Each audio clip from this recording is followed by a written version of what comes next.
No nii, väike laager Pärnus, nädalake sai tehtud. Mõtlesin pikalt, et mismoodi seda videokest teha, et natukene siis räägin siin kaamerasse, mis me tegime, sest seal päevad olid meil sisustatud ja trenni ajal niisama möla me ei aja. Et seal on vaja ikkagi tegusid teha ja põhimõtteliselt siis nädal aega Jõulumäel. Laagri eesmärk oli meil sõita siis seal Jõulumäel sellel rullirajal, mis on asfalteeritud ja siuke mõnusalt tehniline ja künklik rada. Ja samamoodi me pidime ka harjutama vahetusala, just vahetusala selles mõttes, et liigutused vahetusalas oleksid võimalikult kiired ja treenitud nii-öelda lihasmällu, et kõik liigutused oleks kontrollitud ja et just vältida seda momenti, kus siis näiteks tuled ratta pealt maha ja unustad kiivri pähe või ma ei tea, unustad tossu jalga panna, et selles mõttes kõik siuksed asjad on vaja treeningul läbi teha. Et ühest vahetusalast ma tegin natuke rohkem videosid, et selle ma panen kohe siia otsa. Treener Margus natuke kommenteerib seal kaamera taga, mismoodi, mida me teeme. Nii et nautige ja vaadake.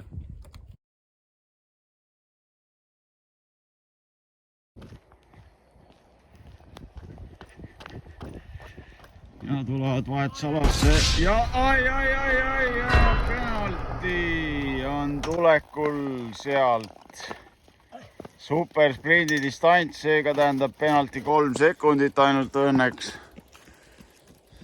Penalti boks on seal jooksu tagasi pöördes ja sportlane läheb oma rasket jooksurada tegema. Tubli!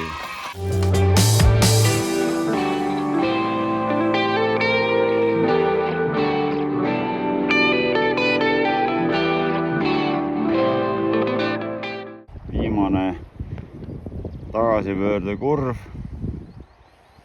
siis rattalt maha, õiges kohas, ilma penalti saamata, vahetusalasse. Tossud jalga, kiivrid maha ja udjama korraliku kiirusega.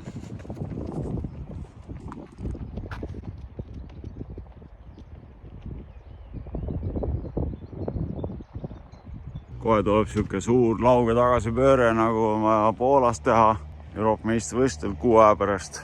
Ja siis veel viimane vähem kui 100 meetrit on jäänud nüüd tugevama jooksuosa lõpuni.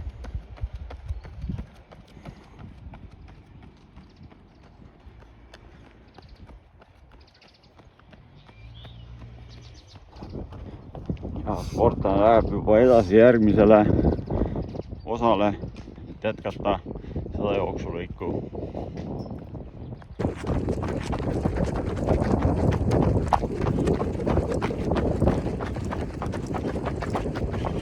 Kuidas siis tunne on sportlasel? Päris hea. Ma olen nüüd ette finišist ja teen pilt. Ja samamoodi me käisime ka rajaujulas ujumas. Tegime seal paar aeroobset treeningut ja 2 tugevat treeningut. Üks oli siuke rohkem kiirusele, teine rohkem sellisele kiiruslikule vastupidavusele. Ja seal tehnilisel rajal sõites sain üpris palju enesekindlust just ratta valitsuse osas. Suudan kurvi paremini läbida suurema või väiksema nurga all, rohkem kallutada, millal pedaleerida, millal mitte, et kõik sellised asjad tulid suureks kasuks, sest muidu kui sa kodus sõidad maanteel, siis neid tehnilisi oskusi on suht keeruline treenida, aga kuna seal on selline rada, mis on kinnine ja põhimõtteliselt seal ongi, saad rattaga sõita, saad rullitada, saad rullisuusatada, et selles mõttes ta on siuke mõnus, hea kompleks. Et jällegi, kui sulle see video meeldis, siis võid julgelt pöidlaga märku anda, et see meeldis sulle. Ja kindlasti võid ka vajutada subscribe'i nuppu, et neid tellijaid natukene juurde saada ja kui ikka tahad, et see videoteade sinu juurde tuleks kiiremini, siis pane ka seda kellukese nuppu. Vot.